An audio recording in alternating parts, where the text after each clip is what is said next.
Namaste, Mooji. Namaste, Ji. I'm so grateful to be here today. I'm sure there's some divine will for me to be here in your presence. To acknowledge that. Yeah. And I've only been practicing for a year and a half. Yes. I've experienced the state of beingness. Yes. It's beautiful. Yes. My ego doesn't show up. It's blissful. Yeah. But in the moments that it's not there, when I forget it, When what you forgot? the beingness, The beingness. So even beingness then must come and go.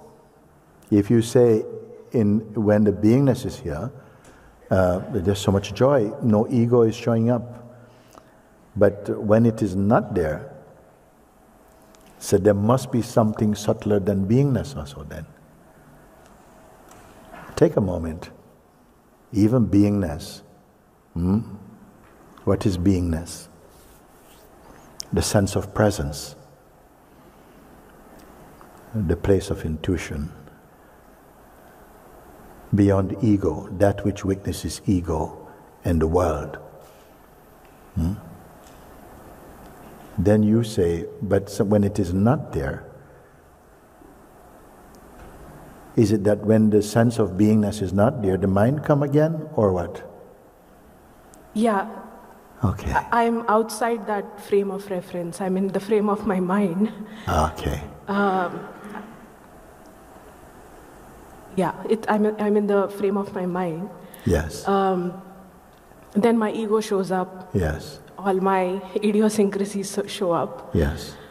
But the experience of beingness is remembered. Yes. And my ego wants to make that about itself. Yes. And it's a hindrance for me to go back to my beingness Yes.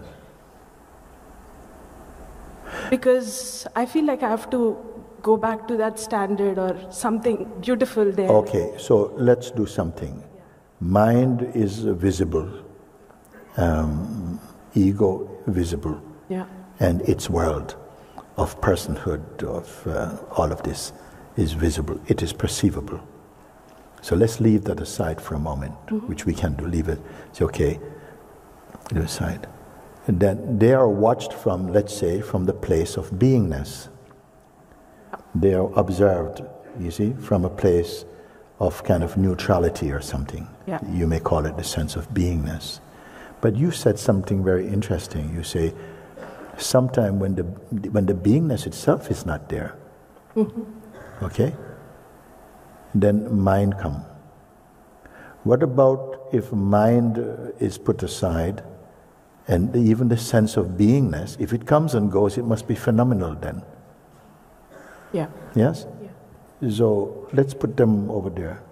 Okay? So the option is not mind or beingness. Mind and beingness okay live.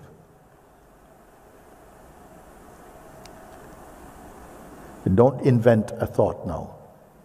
Any thought you go, it is going to belong to a mind. Beingness itself doesn't have any thought, actually. So even the subtlety of beingness, the sense or the intuition, I exist. You see, in the morning, maybe you get up in the morning and you just are. Even your memory of being a person hasn't come yet. Sometimes you may experience that. And then maybe the alarm clock go off or something and you're triggered back into the memory of being somebody. So that somebody arise. Also the sense of beingness, the awareness of being alive, also come. In the phenomenal waking state, the sense of presence come. Then out of that come the sense of personal.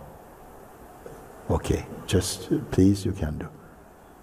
If I say that which comes and goes, that's the mind, ego, personal self, now beingness itself, if it's something that come and go, leave them now. And don't touch any thought. What is here? That would say, the beingness is coming back. I said, don't worry.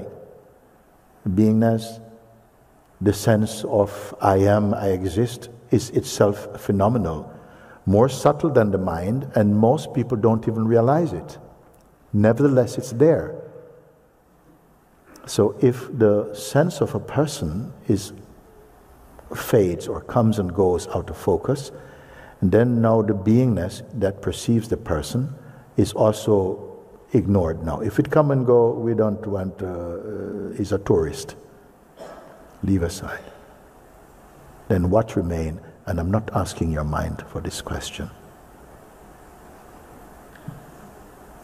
Bear it for a minute. Please take this, follow this. You have given me a wonderful opportunity to look with you, because so far we can come when we shift attention from the phenomenal world of personhood and its world and so on, then we are looking from the place of beingness, which is not an ego. It is just the functioning consciousness, the dynamic consciousness. Then that you say, when sometimes the beingness is fluctuate, okay, then leave all of them, simulate. So now what remain now? And don't pick up a thought about it.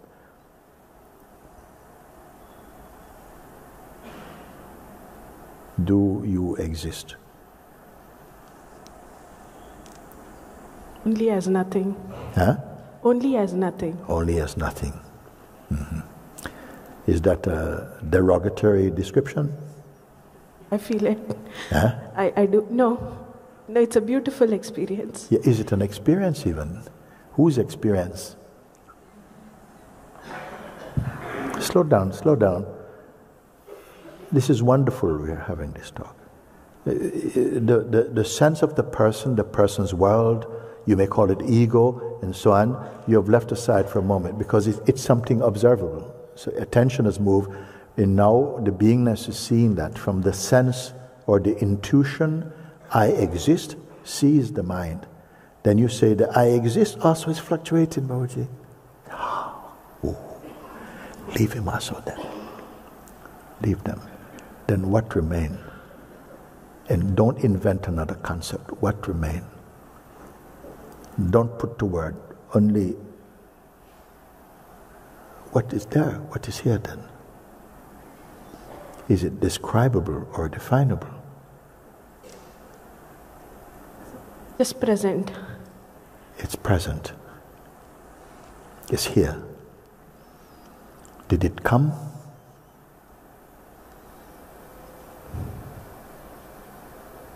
I think it was always there. Yes. I who think it was always there is coming from where? Okay, again, the subtle I. Yeah. Does that which we are referring to depend upon subtle I to speak up for it? No. Okay.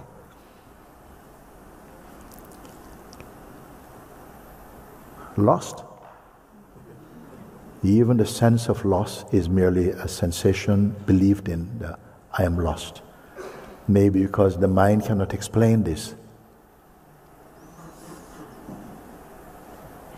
Who are you now?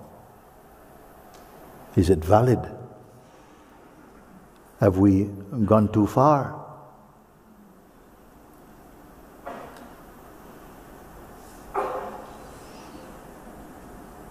Is there suffering here?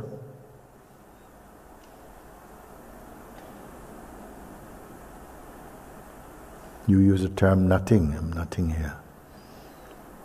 I say this nothing, is it a dirty word?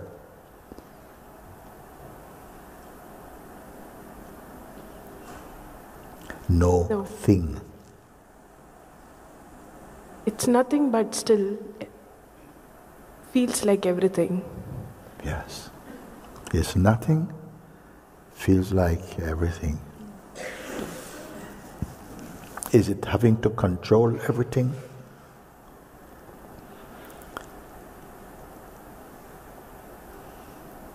Have you made a big mistake?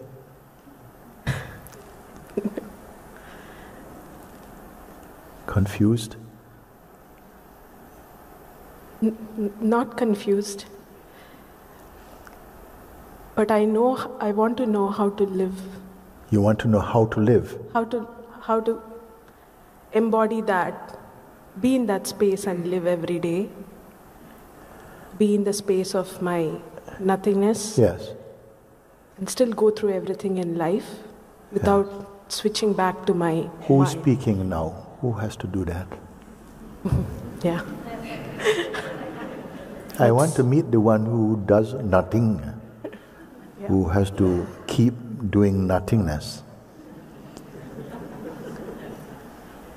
So it only calls for, you see, we've run out of techniques. Techniques is for the person, for the mind, even for the sense of beingness, you can call it. But these are now redundant now. Are you dead? Are you here still? And if you are, as what? And you, and such, kind of like a kind of nothing. But I said, as what? What is that? You say, like a kind of everything, nothing? I said, yeah, it feels good, okay. Then comes the response now. Yes. What do I have to do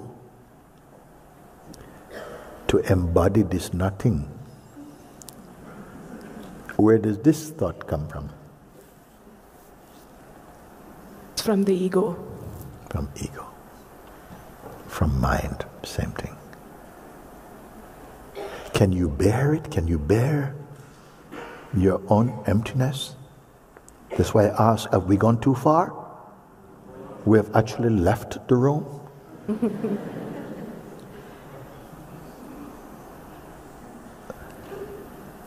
Don't ask the mind how you are.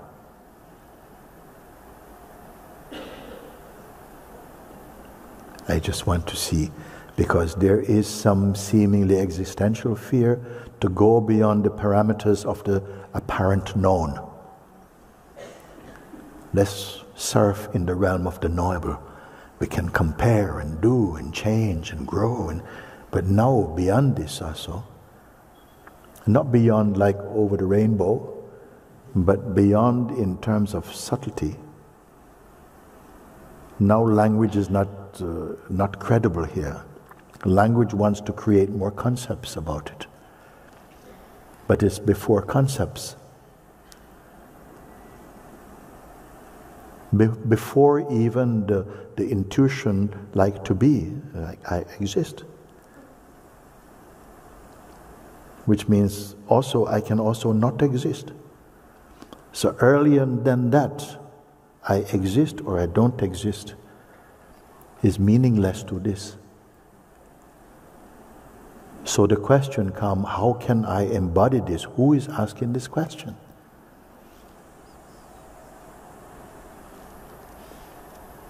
Is it relevant to this?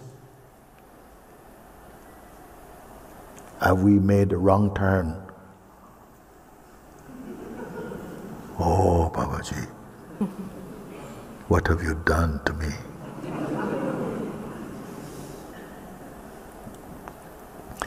You're going to find out now how your consciousness and mind function and see they're just playing. They're just playing. They're happening. But yourself is not a happening. But we also are able to experience the sense of a self that is happening. But that self will not run into trouble. Because the parent of that self is absolute. Is this just words? Is it just another highfalutin concept?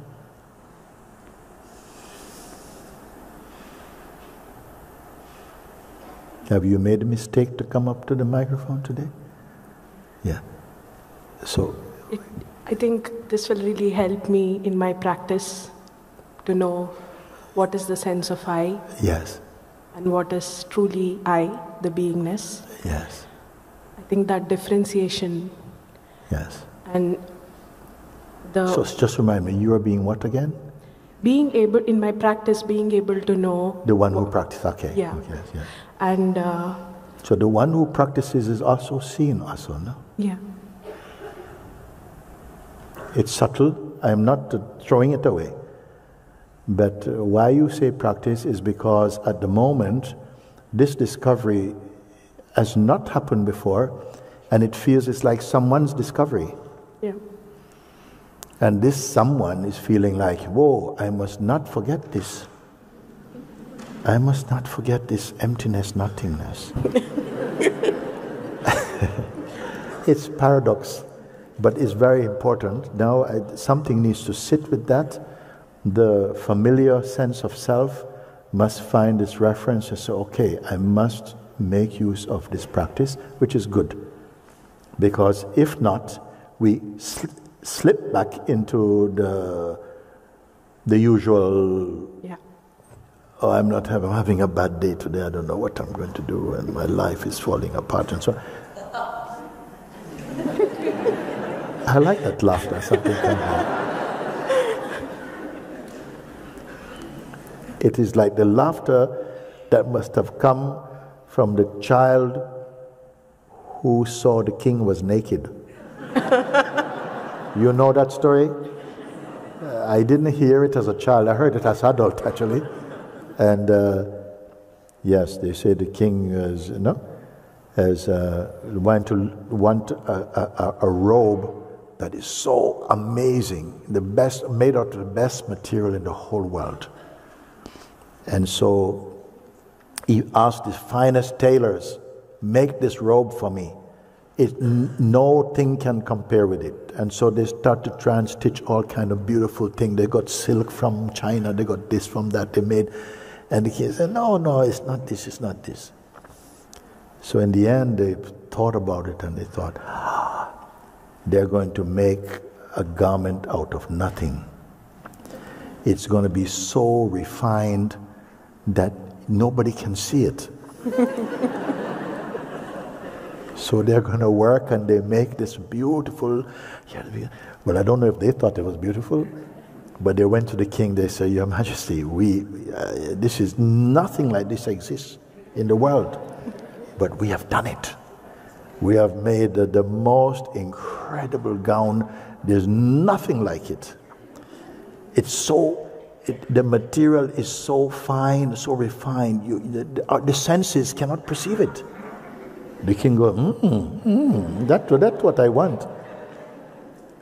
So then they said, okay, fine. He said, I want to try it on. And they said, okay, yes, Your Majesty.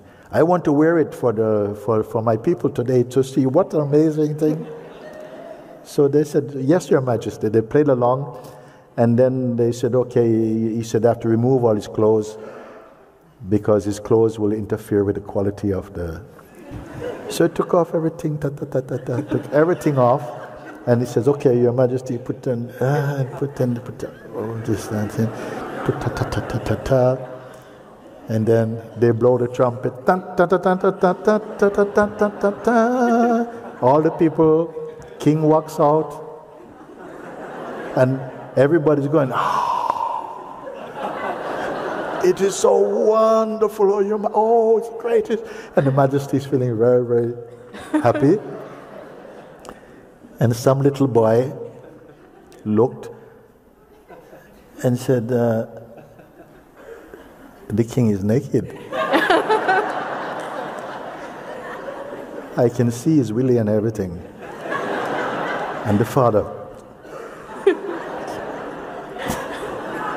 So it must be this child is saying, but it's nothing there because you say I must do this, and it is true.